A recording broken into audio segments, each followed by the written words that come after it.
Ողջույն սիրելի ընկերներ, այսօր խոսելու ենք մեր հաջորդող շաբաթվա կանխատեսումների մասին, որը ներառում է օգոստոսի 17-ից 23-ը ժամանակահատվածը։ Դե ինչ նախորդ նշեմ, որ այնքան էլ հուսադրող լուրերով չեմ, այսինքն մենք այս շաբաթվա ընթացքում գրեթե մի կարգի նորմալ օր չունենք եւ դա նորմալ է, քանի որ մենք խավարումների միջանցքում ենք գտնվում եւ հիշում ենք մեր ոսկե կանոնը, որ ոչ մի նոր գործ, ոչ մի կարևոր որոշում այս պահին չենք կայացնում։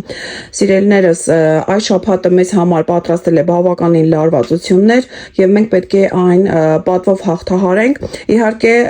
շատերը հիմա կգրեն հոլովակի ներքո,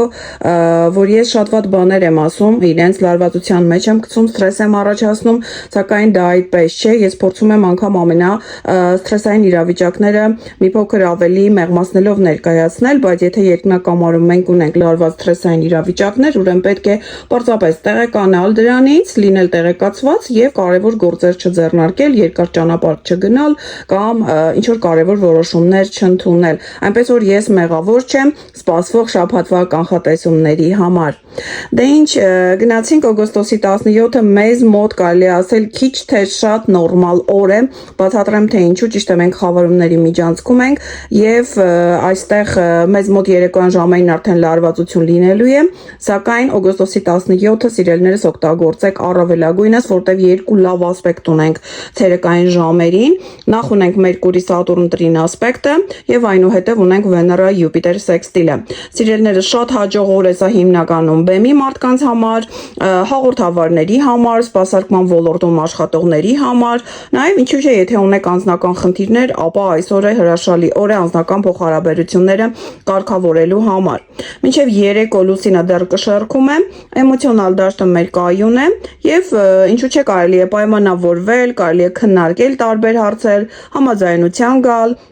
բայց արդեն երեկոյան ժամերին լուսինը մուտք է գործում կարիճ եւ սկսվում է մեր ամբողջ դրաման։ Ես նշել եմ, որ լուսինը կարիճում ընկճված է եւ այստեղ կարող են լինել տարաձայնություններ, խանդ, արցունքներ, այսինքն անձնական փոխհարաբերությունների համար լուսինը շատ վատ է կարիճում։ Եվ լուսինը հետընթաց Պլուտոնի հետ նաեւ լարված ասպեկտ ունի արդեն մի քիչ ուշ ժամերի, սա լավ է ուշ է, որովհետեւ մենք այդ ժամին հավանաբար քնած կլինենք եւ այդ լարվածությունը սթրեսը կարող ենք եւ չապրել, սակայն այս լարված ասպեկտը բերում է ֆինանսական խնդիրներ, որոնք կային նախկինում եւ հնարավոր է, որ եթե ունեցել եք, չեք լուծել այդ խնդիրները, պարտքեր եք ունեցել, ինչ որ ֆինանսական պարտավորություններ եք ունեցել, այդ խնդիրները արդեն գլուխ են բարձրացնում։ Օգոստոսի 18-ի առավոտյան լուսինը կարիճից Յուպիտեր մոլորակի հետ լարված քառանկյուն է ստեղծում, սա նույնպես ֆինանսական խնդիրների մասին է խոսում, երբ օրինակ ինչ որ տեղ ենք ուզում գնալ, ինչ որ բան ենք ուզում գնել, բայց ֆինանսները չի հերիքում եւ դրանից արդեն սթրես ենք ապրում։ Այս օրը հյուսիսային կետը մուտք է գործում ջրհոսի նշան, սիրելիներս։ Մենք հիշում ենք, որ հյուսիսային եւ հարավային կետերը, որտեղ գտնվում են, այնտեղ էլ խավարումներ են տեղի ունենում եւ նշանակում է օգոստոսի 18-ից սկսած արդեն մեր ուշադրության կենտրոնում է հայտնվում կոլեկտիվային հարցերը։ Ջրհոսը ներկայացնում է մեծ շրջապատը, մարդկանց մեծ կոլեկտիվը, հասարակությունը եւ նշանակում է այստեղ մենք որպես ոչ թե անհատ պիտի ներկայանանք, այլ պիտի արդեն համաձայնության գանք մի շարք մարդկանց հետ։ Սա իհարկե այս տենդենսը սկսվում է օգոստոսի 18-ից, բայց իր մեջ ներառում է մինչև 2027 թվականի օգոստոս ամիսը ներառյալ իհարկե կապված խավարումների հետ։ Օգոստոսի 19-ին լուսինը դեռ կարիճում է առանց ինչ որ լուրջ ասպեկտացիաների, սակայն տրամադրություն եւ ցանկություն չկա կարելի ասել ինչ որ գործով զբաղվելու։ Եթե օրինակ սպորտ եք սիրում, այսօր զբաղվեք սպորտով։ Եթե օրինակ ծաղիկներ եք սիրում աճեցնել, զբաղվեք ձեր սիրած զբաղմունքով, որպեսզի կարողանաք կտրվեք տանջող մտքերից։ Երեկոյան նաեւ ունենալու ենք լուսին արև լարված քառանկյունը, որը բերում է հիասթափություն անձնական կյանքում եւ կարող է նաեւ վատ ինքնազգացողություն բերել եւ նաեւ անքնություն բերել։ Օգոստոսի 20-ի վաղ առավոտյան լուսինը մուտք է գործում աղեղնավոր, սիրելիներս, լուսինը աղեղնավորում իրեն ավելի լավ է զգում, ավելի ակտիվ է, ավելի հետաքրքրասեր է եւ այստեղ մի փոքր կարելի ասել մենք այդ սթրեսային իրավիճակից դուրս ենք գալիս, այդ նեղված տանջող մտքերից, սակայն լուսինը հայտնվելով աղեղնավորում միանգամից ստեղծվում է լուսին ուրան ընդդիմությունը եւ օգոստոսի 20-ը կարող է լինել տհաճ անակնկալների օր, որը կարող է վերաբերել ինչպես անձնական փոխհարաբերություններին, այնպես էլ օրինակ ուսումնական գործընթացներին, փաստաթղթային հարցերին եւ ուրեմն այսօրը պետք չէ հեռու ճանապարհ գնալ, որովհետեւ վթարային օր է, տեսեք Urանը ավիացիայի մոլորակն է եւ եթե դուք այսօրը ինքնաթիռ եք նստում, շատ զգույշ եղեք, նաեւ հոսանքի էլեկտրականության հանդեպ շատ զգույշ եղեք, որովհետեւ Urանը նաեւ ներկայացնում է էլեկտրոէներգիան, այսինքն օգոստոսի 20-ը այսպիսի տհաճ վթարային օր է լինելու։ Օգոստոսի 21-ին, երևի թե օգոստոս ամսվա ամենալարված օրերից մեկն է, տեսեք լուսինը աղեղնավորում է, չնայած ունի դրական ասպեկտ Յուպիտերի հետ, սակայն այսօրը մենք ունենք Վեներա Սատուրն ընդդիմությունը, որը ճշգրիտ է հենց այսօրը, եւ այս ընդդիմությունը թույլ չի տալիս մարդկանց իրար հասկանալ։ Սատուրնը նաև առողջության հարցերում կարող է լուրջ խնդիրներ առաջացնել,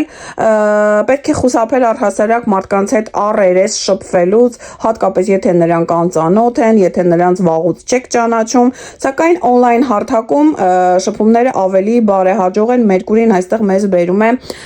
բավականին լավ համոզելու խոսք։ Երեկոյան ժամերին մի քիչ մեղմանում է այս լարվածությունը, որովհետև ունենք Լուսին Վեներա սեքստիլը, որը բերում է հաճելի կանացի շփում կամ կարող եք օգնություն ստանալ օրինակ ձեր հարազատներից մեկից, որը կին է, ինչ որ ազգականից կամ ասենք ձեր մայրիկից կամ ձեր քրոջից, այսինքն այսօրը երեկոյան ժամերի մի փոքր ավելի կարելի ասել հանգիստ է անցնում։ Օգոստոսի 22-ին Լուսինը մուտք է գործում Այծ եղջյուր, սիրելիներս, եւ թվում է թե Այծ եղջյուրում Լուսինը ներամփոփ է, չարտահայտվող, Այծ եղջյուրները սովորաբար իրենց էմոցիաները չեն սիրում արտահայտել, սակայն այստեղ Լուսինը անմիջապես Մարսի հետ ընդդիմություն է սկսում, Մարսը դեռևս խեց գետնում է, որից հետո Սատուրնի հետ է սկսվում լարված քառանկյունը։ Եվ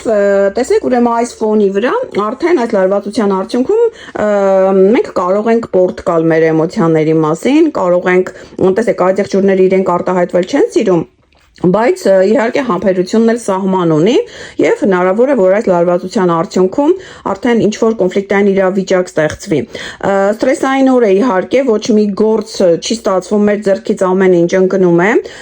շատ լավ է որ գոնե շաբաթ օր է, կարելի է պարզապես հանգստանալ եւ շատ ավելի նպաստավոր կլինի, եթե օրինակ գնաք բնության գիրք, ջրին մոտ լինեք եւ ստրեսը թոթափեք այնտեղ։ Նաեւ այսօր ունենք արև հյուսիսային գետ ընդդիմությունը, տեսեք որքան լարված ասպեկտացիաներ ունենք, հյուսիսային կետը սա մեր ապագայի ծրագրերն են եւ այս ասպեկտացիան թույլ չի տալիս մտածել, պլանավորել մեր հետագայի հարցերը, մեր հետագայի խնդիրները, անգամ վաղվա օրվա։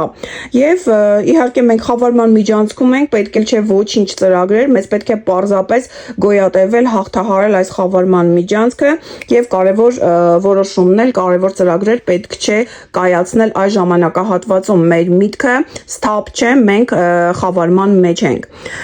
Օգոստոսի 23-ին արևը մուտք է գործում կույս եւ այստեղ կարելի է ասել մի քիչ արդեն արևը կույսում, տեսեք, մի քիչ ավելի պրակտիկ է դառնում, շատ էմոցիաներին չի տրվում եւ չնայած որ ասենք մենք այսօրը ինչ որ մի բան անելու ցանկություն չունենք, խավարման մեջ ենք, մեր ձեռքերը համենայն դեպս քոր են գալիս գործ անելու ցանկությունից։ Տեսեք, կույսերը նրանք շատ մաքրախնդիր են եւ նրանք անընդհատ սիրում են ինչ որ բան դասավորել, ինչ որ բան մաքրել, ինչ որ այսպիսի գործերով կարելի է զբաղվել այս կիրակի օրը, կենտրոնանալ դետալների վրա, դասավորելու, կարգի բերելու մեր տարածքը, մեր մտքերը։ Այսօրը նաեւ ունենք Լուսին Վեներա քառանկյունը եւ կարող են լինել փոքրիկ վիճաբանություններ, օրինակ կենցաղին վերաբերող վեճեր կարող են լինել կամ կանացի ինչ որ տարաձայնություններ կարող են լինել ընտանիքում։ Սիրելիներս, այսքանը հաջորդ շաբաթվա կանխատեսումների մասին կհանդիպենք հաջորդ հոլովակում, առայժմ լավ եղեք։